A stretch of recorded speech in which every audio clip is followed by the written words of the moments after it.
আজকে কয়েকটি খুবই গুরুত্বপূর্ণ বিষয়ে আমাদের ত্রিপুরা রাজ্যের মাননীয় মুখ্যমন্ত্রীর দৃষ্টি আকর্ষণ করে এবং তার সাথে যে রাজ্যের মানুষের এই সমস্ত ক্ষেত্রে যাতে আমাদের রাজ্যের সরকার তারা প্রায় প্রতিদিন এই রাজ্যের উন্নয়নে মানুষের স্বার্থে অনেক বড় কথা বলেন, কিন্তু বাস্তবে কতগুলো কারণে তার সমস্ত বিপরীত কর্মকাণ্ড যা নানাভাবে এই রাজ্যের অগ্রগতি, এই রাজ্যের আইন শৃঙ্খলা, গণতান্ত্রিক ব্যবস্থাকে ব্যাহত করছে, সে বিষয়ে দৃষ্টি আকর্ষণ করার জন্যই আজকে আপনাদেরকে এখানে আহ্বান করেছি। বিগত বেশ কিছুদিন ধরে ত্রিপুরা রাজ্যের প্রিন্ট এবং এই ইলেকট্রনিক মিডিয়াতে কতগুলো খবর হচ্ছে যে রাজ্য সরকার কতিপয় আমলা যারা বেশ কয়েক বছর আগে অবসরে চলে গেছেন, আইএস অফিসার, টিসিএস অফিসার, তাদেরকে বারবার যে পুনর্নিয়োগ করে এবং খুবই গুরুত্বপূর্ণ দপ্তরে এদেরকে বছরের পর বছর দায়িত্ব দিয়ে রাখা হচ্ছে এবং সরকারের সমস্ত গুরুত্বপূর্ণ নীতি নির্ধারণে সেই জায়গায় তারা গুরুত্বপূর্ণ ভূমিকা নিচ্ছেন। তো এরকম যে কোনো অবসরপ্রাপ্ত অফিসারকে পুনর্নিয়োগ করা এর নতুন কিছু না, এটা হয়, একবার দুবার তিনবার হতেই পারে, কিন্তু কারো কারো করতে দেখা যাচ্ছে এটা অনন্তকাল, এটার কোনো মেয়াদ ফুরোচ্ছেই না, আর তাদের সম্পর্কে নানা ধরনের কথা উঠছে।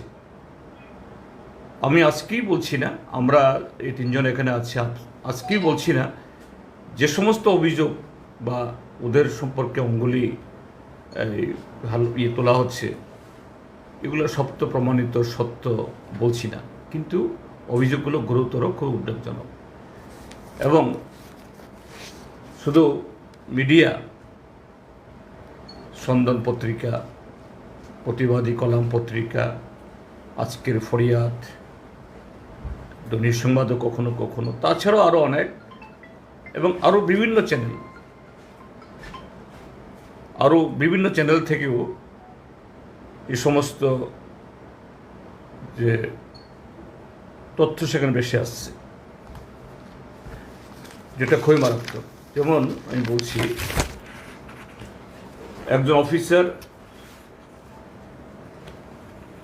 তার অতীত থেকেই খুব, তার ব্যাকগ্রাউন্ড সেরকমভাবে টেন্টেড ছিল, বিতর্কিত ছিল বলছি না, একটা সময় তো ভালো কাজও করেছেন। তার নাম Anindya Kumar Bhattacharya, retired IAS officer, promotee. তিনি 7 বার, এই সর্বশেষ 7মবারের জন্য তিনি এক্সটেনশন পেয়েছেন, এই রিএমপ্লয়মেন্ট পেয়েছেন। তিনি পোস্ট হোল্ড করছেন স্পেশাল সেক্রেটারি পোস্ট, GAPNT, অর্থাৎ জেনারেল অ্যাডমিনিস্ট্রেশনে পোস্ট এবং ট্রেনিং।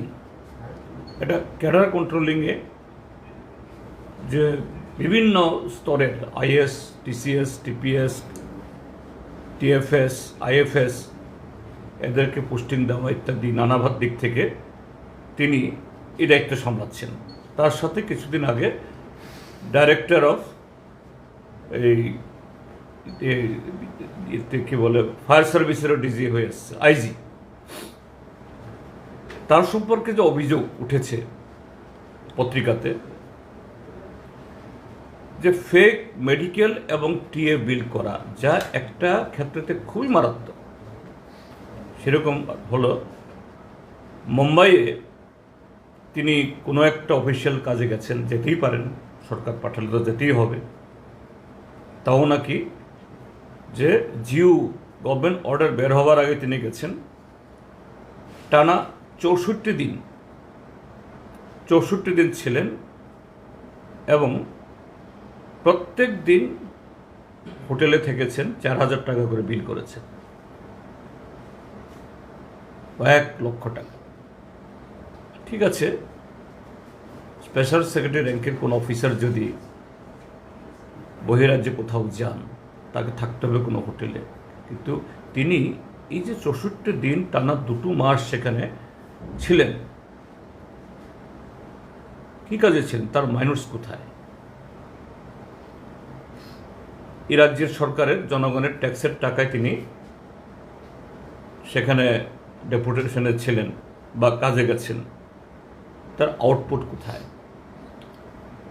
তারপর তিনি ডাইরেক্টর অফ ফায়ার সার্ভিস যখন ছিলেন, আইজি না, ডাইরেক্টর অফ ফায়ার সার্ভিস, দেখা গেছে আমার কাছে অনেকগুলো কাগজ এসছে, এখানে একদম তার মেমোগুলো, যে লক্ষ লক্ষ টাকা এসডিআরএফের ফান্ড, বিভিন্ন ফায়ার সার্ভিসের লোক কোথায় এসডিআরএফ, মানে সাধারণত এরকম রিলিফের টাকা দিয়ে থাকে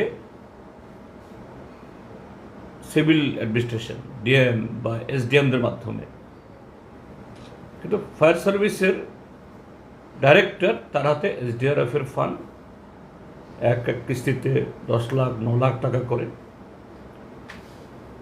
তারপর একটা মেমো এখানে পাঠানো হয়েছে যে ড্রোন কিনেছেন তার সময়তে 9টা, এই 9টা ড্রোনের দাম 1 কোটি টাকার উপরে।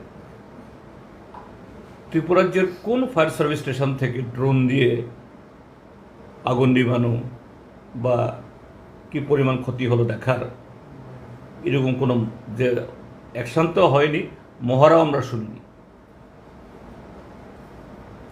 তার সাথে আরও কদিন আগে একটা পত্রিকায় দেখেছি, একটা চ্যানেলেও খবর উঠেছে, এই বটজলাতে একটা ছোট গ্যারেজ, সেখানে জিপ বা ছোট গাড়ি এর মেরামত হয়, ওইখানে গিয়ে ফায়ার সার্ভিসের গাড়ি মেরামত, সেখান থেকে লক্ষ লক্ষ টাকা বিল হচ্ছে।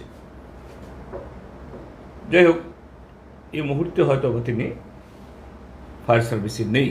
এইভাবে ফায়ার সার্ভিসে যতদিন থেকেছেন তার সম্পর্কে ভুরি ভুরি অভিযোগ। নিশ্চয়ই সেই দপ্তরের কর্তার, অর্থাৎ পলিটিক্যাল এক্সিকিউটিভ, তার আশীর্বাদ ছিল, এভাবেই করেছেন। এবং এর আগেও ফায়ার সার্ভিসের ফায়ারম্যানদের কিছু লোক আমার সাথে দেখা করেছেন, তারাও তার ব্যবহার আর এরকম অনিয়মের সম্পর্কে আমাকে বলেছেন অনেকবারই, কিন্তু তাদের হাতে কাগজ ছিল না। এখন এই কাগজপত্র আমার কাছে সব পাঠিয়েছে, কীভাবে ড্রোন কিনেছে, যেগুলো সাবস্ট্যান্ডার্ড, অচল, সম্পূর্ণ জ্বলে গেছে। তারপর একটা খুবই মানে এই অত্যন্ত মানে কি বলে গুরুত্বপূর্ণ, অত্যন্ত একটা বিপজ্জনক আরেকটা ঘটনা ঘটেছে সময়ের মধ্যে। তিনি এখন ওই স্পেশাল সেক্রেটারি জিএপিএনটি হওয়ার সুবাদে তিনি ভিজিলেন্সের ডাইরেক্টরও। ভিজিলেন্স ডাইরেক্টর মানে বিশাল ক্ষমতা। একটা রিটায়ার্ড অফিসার, একজন গ্রেড 1 ত্রিপুরা পুলিশ সার্ভিসের যে অফিসার, একটা সোশ্যাল মিডিয়া থেকে করেছি আমি, তিনি গত 7 তারিখ, এই মাসের 7 তারিখ, আজকে 10, মানে আজকে 2 দিন আগে রেজিগনেশন লেটার দিতে বাধ্য হয়েছেন ডাইরেক্টর ভিজিলেন্স অর্গানাইজেশনের কাছে। তিনি লিখেছেন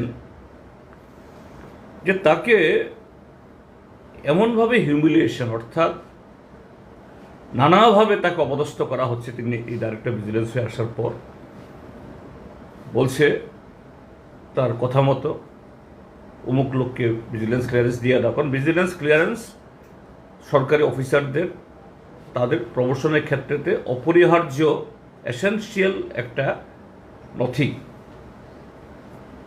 তো তাকে ডাইরেক্টর মহোদয়কে হয়তো এসে খুশি করছে বা নানাভাবে অ্যাপ্রোচ করছে, আর তিনি এই এসপি সাহেবকে বলছেন তুমি এক্ষুনি ইস্যু করো। তো এই ভদ্রলোক, তার ভদ্রলোকের নাম হলো জেরেমি ডারলং, তিনি গত 23 জুন লিখেছেন তার কাছে লিখিতভাবে যে সরকারি আইন অনুসারে এসপি ভিজিলেন্স এইভাবে তার ক্লিয়ারেন্স সার্টিফিকেট দেওয়ার কোনো অথরিটি নেই, এখতিয়ার নেই, কিন্তু বলছেন তা করতেই হবে। মানে এমনভাবে তাকে অপদস্থ করা হয়েছে। এটা আমি জেরেমির সম্পর্কে আমি শুনেছি, একটা ইয়াং অফিসার, ভালো অফিসার, তিনি ক্ষোভে অপমানে গত 7 তারিখে রেজিগনেশন জমা দিয়েছেন। সেখানে বলেছেন তিনি একটা line, under the given circumstances I have no other alternatives but to tender my resignation seeking graceful exit. কারণ এখানে থাকলে আমার যে জীবন এমন জায়গায় চলে যাবে, তো বরঞ্চ আমি সম্মানের সাথে এখান থেকে যাতে আমি বেঁচে ফিরতে পারি, রাদার দেন গোয়িং অ্যাগেন্স্ট মাই অ্যাডমিনিস্ট্রেটিভ কনসাইন্স। আমার যে বিবেক বুদ্ধি, এটাকে বিসর্জন দিয়ে থাকতে পারলাম না, আমি এখান থেকে যাতে পারি। এবং তিনি লিখেছেন, so I humbly request you to do the needful and get my resignation letter accepted accordingly. তিনি রাজ্যের ডাইরেক্টর জেনারেল অফ পুলিশ এবং স্পেশাল সেক্রেটারি জিএ এয়ার তার কাছেও কপি পাঠিয়েছেন, যেটা এইভাবে একজন শিডিউল ট্রাইব অফিসারকে, তার উচ্চপদস্থ অফিসার এভাবে অপমান করা, হিউমিলেট করা, এটা ST/SC অ্যাট্রোসিটিস অ্যাক্টে একটা জঘন্য অপরাধ। এই অপরাধে কোনো ST/SC অফিসারের সাথে যদি কেউ এসব করে, 6 মাসের জন্য যদি তাকে গ্রেপ্তার হয়, 6 মাসের জন্য বেল পায় না। এই জাতীয় অপরাধ করে চলেছে। তো এই জন্যই বাধ্য হয়েছি যে কিছু অফিসার বছরের পর বছর কেন, কী কারণে এরকম গুরুত্বপূর্ণ পদে এই বারবার এক্সটেনশন পাচ্ছে এবং সে পদে থাকছে, আর এইভাবে তারা তাদের ক্ষমতা তারা প্রয়োগ করছে। দ্বিতীয় হলো আরেকজন অফিসার, তার নাম প্রদীপ কুমার চক্রবর্তী, তিনিও রিটায়ার্ড IAS অফিসার। তিনি এ পর্যন্ত 8 বার রিএমপ্লয়মেন্ট পেয়েছেন, 8 বার। তিনি একটা সময়তে বিলিয়নিয়ার SDM ছিলেন এবং এখন তিনি চিফ মিনিস্টার সেক্রেটারিয়েটের সেক্রেটারি, অর্থাৎ চিফ মিনিস্টার মানে যাবতীয় হোম হোক, ফাইন্যান্স হোক, জুডিশিয়ারি হোক, প্ল্যানিং হোক, আর চিফ মিনিস্টার PWD সেক্রেটারি, তিনি হেলথ সেক্রেটারি, তিনি এডুকেশন সেক্রেটারি, তিনি RD সেক্রেটারি, তিনি আরবান সেক্রেটারি, অর্থাৎ তিনি ডিফ্যাক্টো চিফ মিনিস্টার, সমস্ত অফিসারদের উপরে ছড়িয়ে গড়াবার ক্ষমতা। এবং একটা রিটায়ার্ড অফিসার যে আরও ভালো ভালো অফিসার সিনিয়র থাকার অবস্থাতেও তাকে বারবার এখানে রাখা হচ্ছে। এবং এ সম্পর্কে আমি কদিন আগে প্রতিক্রিয়া দিয়েছিলাম, এসব কথা বলিনি যে না, যে এরকম বহু IAS অফিসার, এরাও প্রমোশন চায়, এরাও ভালো পদ চায়, কিন্তু কেউ যদি এইভাবে এটাকে আটকে রাখে তাহলে তাদের মধ্যেও খুব জন্মায়। এখন তার সম্পর্কে আমার কাছে যে সমস্ত তথ্য এসছে একদম কাগজসহ, যে তিনি তার সম্পদের পাহাড় দেখছে, প্রদীপ কুমার চক্রবর্তী, অভয়নগরে প্রায় 2.5 কোটি টাকার এরকম সম্পত্তি, জমি মালিক তার নামে বা স্ত্রীর নামে। বিদুরকর্তা চৌমুহনীতে 2 ইউনিটের ফ্ল্যাট,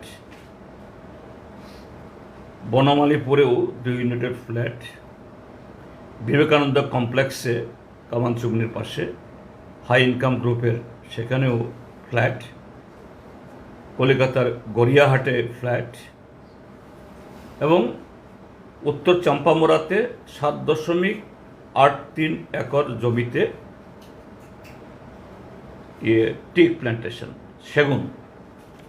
এবং এখানে এই যে হুইসেল ব্লোয়াররা, যারাই তথ্য দিয়েছেন তারা এমনি এমনি পাঠাননি, আমি পত্রিকায় দেখছিলাম একদিন, কিন্তু এখন যে আমার কাছে বাড়ির ছবি টবি সহ আমি দেখাচ্ছি করতে পারি। এই যে হলো সেগুন বাগান, এই যে উত্তর চাম্পামোড়াতে। তারপর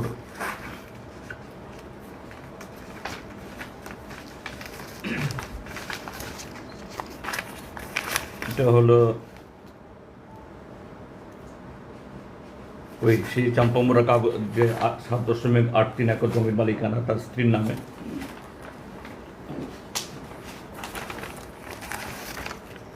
এটা একটা বাড়ি আগরতলা শহরের কোনো একটা জায়গাতে।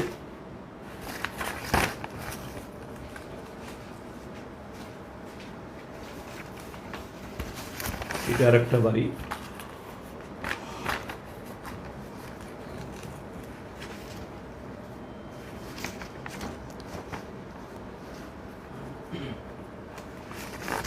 তো এরকমভাবে যে অসংখ্য সম্পত্তি যা প্রকাশিত, অপ্রকাশিত থাকতে পারে। তার সাথে আরও জঘন্য হলো যে এই প্রদীপ চক্রবর্তী যে বিলোনিয়ার মহকুমা শাসক থাকাকালীন সময়তে সেখানে কিছু জমি জমার এই সেকেন্ড শিডিউল থেকে করে, যেটা আমাদের রাজ্যের ভূমি রাজস্ব আইনে হয় না, অর্থাৎ সরকারি খাস জমি এটাকে কোনোরকম নিয়ম কানুন না মেনে জুত করে দেওয়া, জুত জমিকে খাস করে দেওয়া, এরকম জাতীয় টিএলআর এলআর অ্যাক্ট 60 এটা অনিয়ম করে। তার বিরুদ্ধে সেখানে বিলোনিয়ার ডিএম, রেভিনিউ সেক্রেটারি, তারা এই প্রদীপ চক্রবর্তীর বিরুদ্ধে ডিপার্টমেন্টাল প্রসিডিংস অর্থাৎ আইনানুগ ব্যবস্থা গ্রহণ করার জন্য লিখেছেন। কিন্তু এরকম একটা ব্যক্তি চিফ মিনিস্টারের সেক্রেটারি থাকা অবস্থায় যার সম্পর্কে এতগুলো সম্পত্তি নামে বেনামে করার অভিযোগ, তার চেয়ে জঘন্য হলো এসডিএম থাকাকালে, হ্যাঁ এটা এই আমলে না, যে আমলেই হোক, এসডিএম থাকাকালে এই জমি সংক্রান্ত ক্ষেত্রেতে এরকম জালিয়াতি করা। তো সেই ব্যক্তি এত পছন্দ কেন সরকারের, এত পছন্দ কেন মাননীয় মুখ্যমন্ত্রী? আর যদি সেরকম একটা ব্যক্তি যদি মুখ্যমন্ত্রীর দপ্তরের সচিব হন, স্বাভাবিক মুখ্যমন্ত্রী সম্পর্কে, সরকার সম্পর্কে সন্দেহ তৈরি হবে। তো এই কারণে আমি বলছি যে আমি কাগজটা এক্ষুনি আমি দিচ্ছি না, যে আমাদের দেশে এই কিছু হলেই ইডি সিবিআই চলে আসে এবং রাজ্যেও কোথাও কোথাও গিয়ে এই এনআইএ ইত্যাদি, কিন্তু এসব বেলায় কেন এদের কোনো উপস্থিতি নেই? আর রাজ্য সরকারেরই অফিসার, ডিএম, রেভিনিউ সেক্রেটারি, তারা এরকম একটা অফিসারের বিরুদ্ধে বারবার তদন্তের আদেশ দিচ্ছেন, তদন্ত হচ্ছে না। কোথায় এই ফাইলগুলো কোথায় থেমে যাচ্ছে? আবার সে ব্যক্তি হলো ত্রিপুরাজ্যের চিফ মিনিস্টারের অফিসের সচিব। তিনি সব সেক্রেটারির চিফ সেক্রেটারি হলেও, কিন্তু চিফ সেক্রেটারি চিফ মিনিস্টারের সেক্রেটারি মানে তার আরেক ধরনের পাওয়ার। তো এই জায়গায় যে গোটা মন্ত্রিসভার সম্পর্কে, মুখ্যমন্ত্রীর এই অফিস সম্পর্কে একটা সন্দেহ তৈরি হওয়া সঙ্গত কারণে, এই জন্য আমি বলছি মাননীয় মুখ্যমন্ত্রী সরকার খুব গুরুত্ব দিয়ে দেখুন, এবং এই দুইজন অফিসারকে, হ্যাঁ, তারা যদি এখন তদন্ত করে ক্লিন চিট পেয়ে যায় ভালো, কিন্তু তাদের সম্পর্কে ত্রিপুরার মিডিয়াকুল, প্রিন্ট এবং ইলেকট্রনিক প্রায় সবকটি মিডিয়াতে প্রতিদিন প্রশ্ন উঠছে, জনগণের মধ্যে প্রশ্ন উঠছে, আঙ্গুল তুলছে, দ্রুত ব্যবস্থা গ্রহণ করা হবে। আরও একজন অফিসার সম্পর্কে আসছে, তিনি এখন রিটায়ারমেন্টে যাননি, সদ্য প্রমোশন পেয়েছেন, আরও জঘন্য। আমি আরেকটা তথ্য সংগ্রহ করিনি, তিনিও একটা গুরুত্বপূর্ণ দপ্তরে প্রায় 16 বছর ধরে সেখানে এক যোগের মতো বসে আছেন। তার সম্পর্কে অসংখ্য অভিযোগ, এবং তিনি এবং তার এই সমস্ত অনিয়ম বাঁচানোর জন্য এরকম অধস্থন কিছু অফিসারের চাকরি টাকরিও খাওয়ার অবস্থা তিনি করছেন। আমি আরও একটু ভালো করে তথ্য নিয়ে জানাবো, আজকে জানাচ্ছি এর সম্পর্কে। আমি শুধু দুজন সম্পর্কে জানালাম। তার সাথে আরও কয়েকটা বিষয় আমি আপনাদের মাধ্যমে তুলে ধরতে চাইছি। সেটা হলো, সরকার প্রায় প্রতিদিন ডাউজ বিজ্ঞাপন দিয়ে, যেন তাদেরকে কেউ চেনে না, নতুন নতুন ছবি ফ্ল্যাক্স ছাপিয়ে মুখ্যমন্ত্রী, মন্ত্রিসভার সদস্যদের ছবি আগরতলা শহরে আনাচে কানাচে, এই শুধু শহরে কেন বাইরেও লাগাচ্ছে। আগরতলা শহরে ট্রাফিক জ্যাম হওয়ার কারণ বোধহয় এটা একটা কারণ, অর্থাৎ জ্যাম হবে, বসে থাকতে হবে, মন্ত্রীর ছবি দেখো। কিন্তু এই যখন অবস্থা, রাজ্যের এত বিকাশ, একটু বৃষ্টি হলেই জল জমে যাচ্ছে, তার চেয়ে জঘন্য হলো যে ঋষ্যমুখ ব্লকের রামরাইবাড়িতে একটা ট্রাইবাল পরিবার, থৈলাফ্রু মগ, এই পরিবারের কর্তার নাম, গত কদিন আগে মাত্র 21,300 টাকায় একটা সদ্যজাত কন্যাকে বিক্রি করে দিয়েছে। এই পত্রপত্রিকাতে ওঠার পর আমি এই জন্যই মিডিয়ার কথা বলছি, মিডিয়া তারা ভূমিকা পালন করার জন্য প্রশাসনের হুঁশ নড়েছে। এই শিশুটাকে বিক্রি করে দেওয়া হয়েছে আমবাসাতে, সেখান থেকে উদ্ধার করে নাকি এখন মারকুলে দেওয়া হয়েছে। কিন্তু এই ঘটনা দিয়ে কি প্রমাণ করছে? ত্রিপুরাজ্যের গ্রাম পাহাড়ে প্রচণ্ড অভাব, আর সরকার তার কোনো ইয়ে নেই, শুধু ফ্ল্যাক্স প্রচার করছে, ডিসপ্লে বোর্ড বানাচ্ছে, বড় বড় আওয়াজ তুলছে। চার হলো, আরেকটা বিষয় হলো যে সরকারের যে সোশ্যাল পেনশন যারা পায়, বৃদ্ধ ভাতা, বিকলাঙ্গ ভাতা, আপনারা বিভিন্ন ব্লকে গিয়ে বৃদ্ধারা গিয়ে তীর্থের কাকের মতো বসে থাকছেন, 3 মাস 4 মাস ধরে পেনশন পাচ্ছেন। আজকে পত্রিকায় দেখেছি দপ্তরের মন্ত্রী টিঙ্কু রায় বলছেন, না, এই সহসার মধ্যে হয়ে যাবে। তো বাজেট পেশ হয়েছে গত মার্চে, এখন মাত্র জুলাই মাস, এপ্রিল, মে, জুন, জুলাই, একটা কোয়ার্টারও শেষ হলো না। এটা তো কমিটেড লাইবিলিটি, অর্থাৎ এর জন্য তো টাকা আলাদা আনতে হয় না, এটা তো কমিটেড থাকে। এরা এই ভাতা পাচ্ছে না। তারপরে হলো যে সারা দেশ থেকে অতিথি বিদেশ থেকে আনছে,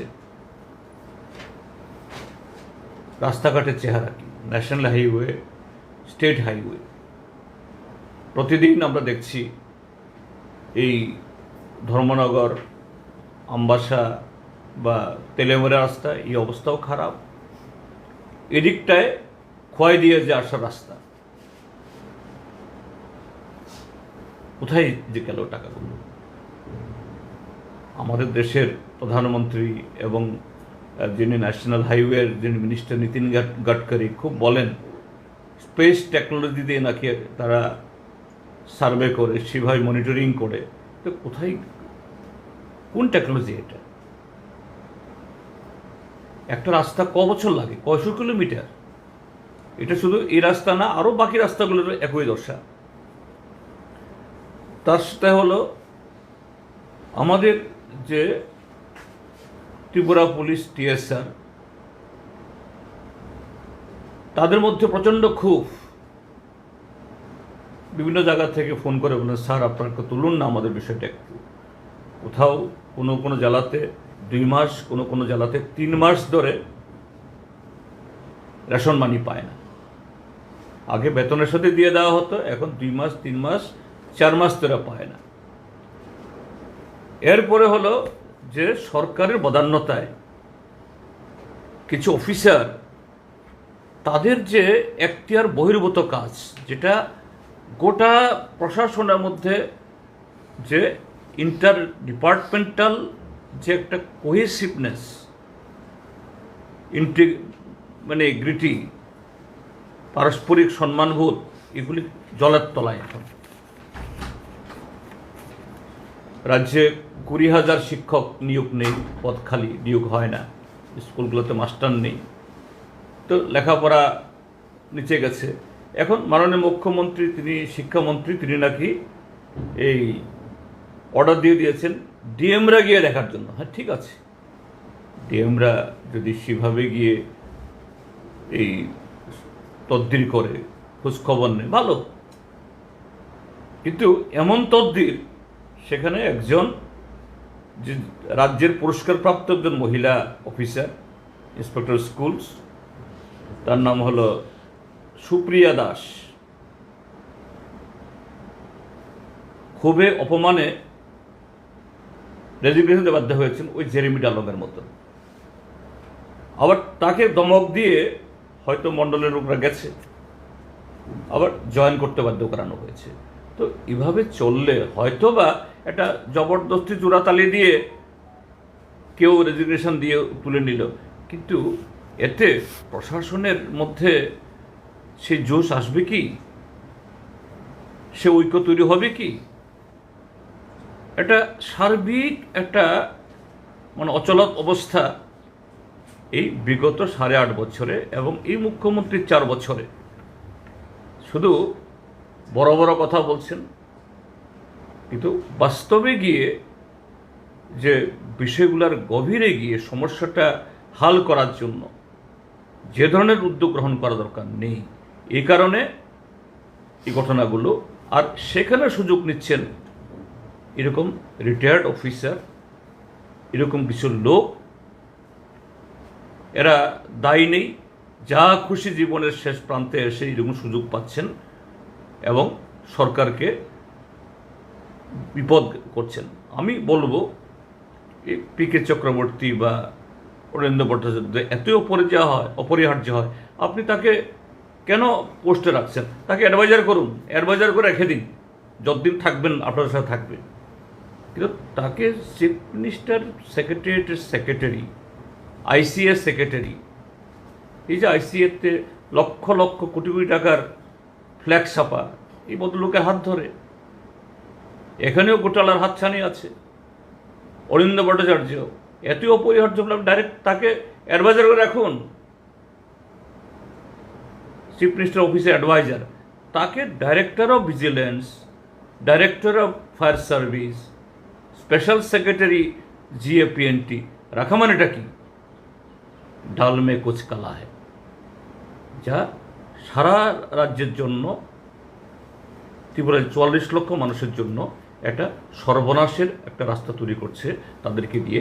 এর থেকে সরকার বিরত থাকুক, এই কথা বলার জন্যই আপনাদের সামনে আজকে আমরা এসেছি। পি.কে. চক্রবর্তীর যে সম্পত্তির কথা বললেন, আনুমানিক মোট সম্পত্তি কত হতে পারে?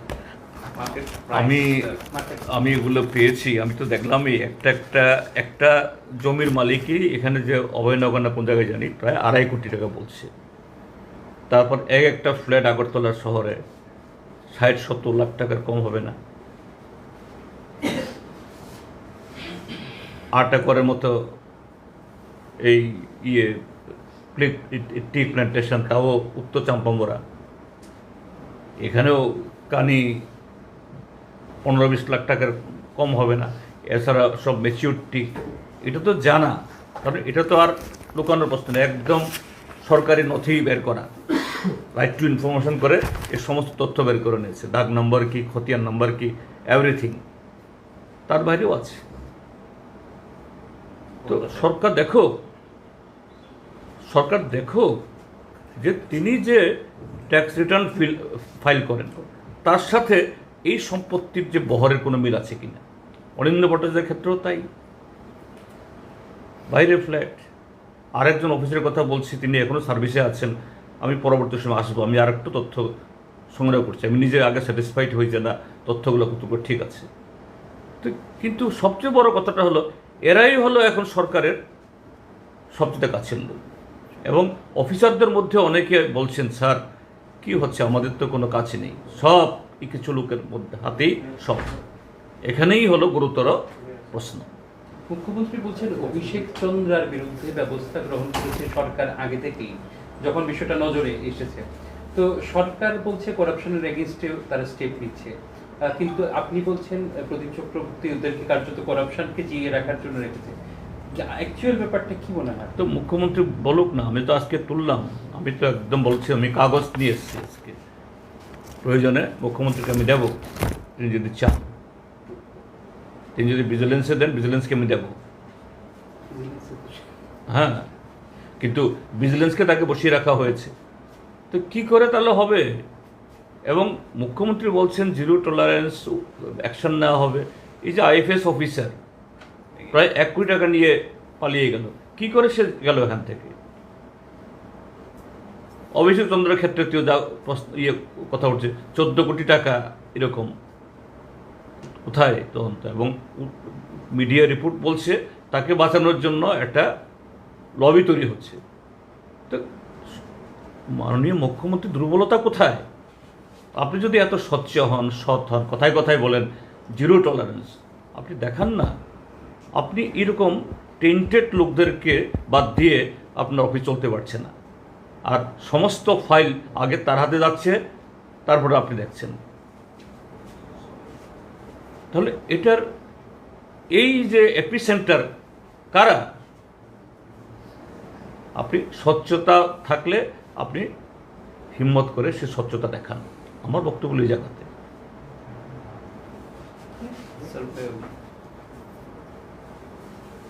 So you have brought one.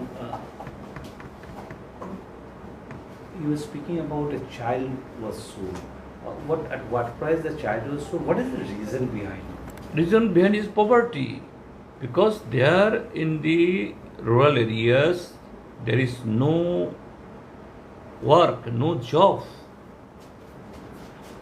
Before introduction of the Ramji, there was the MNREGA, but it was also named Sheikh. Though in the paper they show around 40 to 45 mandates has been generated during last financial year till the REGA existed. But actually, who are the beneficiaries? Not this kind of people. There are also some people backed by the Mandal, means BJP's local board, a local committee. There are few people only against their job card, though they never participate in the physically to the that kind of job, but against their name they work more than 100 mandates even. So all the money, it goes to a certain sections, amassed by certain section. These really deserving people, they are different out of that. That's why the poverty is prevailing, and mostly in the ADC areas. And very unfortunately, our Khumlung ADC, those who claim they are the custodian of the Prasa ADC areas, They are silent. They are totally reluctant, and because of that, these are happening in our state. When the child was sold, what is the parents' name at what price? Only 21,300 rupees, according to the statement of the father. Our party leaders, Comrade Krishna Rakshit, Comrade Tapas Datta, our district secretary of South, and our MLA Dipankar Sen, they visited the house of that guy, that family, Ram Raibari, and their statement is that the child was sold only against 21,300, and that was promised. And according to that father of that the unfaithful child, that also not paid to him in fully. Sir, a business complaint is happening. The government is targeting 1 lakh crores for the state of Tripura. As opposition lead, how will you see into this center? Destination Tripura, still it is going on. It has started from yesterday. I think guests are still there in our state. At this moment, I would not say anything wrong, anything negative against the government. But from core of my heart, I wish that the Destination Tripura, that mission, they should achieve a grand success. Being not as a LOP, as a citizen of this state, I will wish that really it is materialized in true sense. I would say that, and later on I will definitely, after going through and taking this talk, I will make comment on it. But today, since our guests are here, I will not make any adverse comment. Destination Tripura সম্পর্কে জিজ্ঞেস করা হয়েছে। আমি এই মুহূর্তে আমার অন্তর থেকে বলবো, এটা এখনো চলছে। মুখ্যমন্ত্রী বা সরকার দাবি করছেন এটা বাস্তবে পরিণত হোক। ত্রিপুরার একজন নাগরিক হিসেবে আমি চাইব ত্রিপুরাতে বিনিয়োগ আসুক, এই উদ্যোগ সফল হোক। পরে আরও খোঁজখবর নিয়ে বাস্তবে কী হয়েছে, এখন অতিথিরা এখানে আছেন, আমি নেগেটিভ কিছু বলে ত্রিপুরা রাজ্যের ইমেজ আমি খারাপ করতে চাইব না, বরঞ্চ এটা ভালো হোক আমি চাই। আপনি নিমন্ত্রণ করছেন।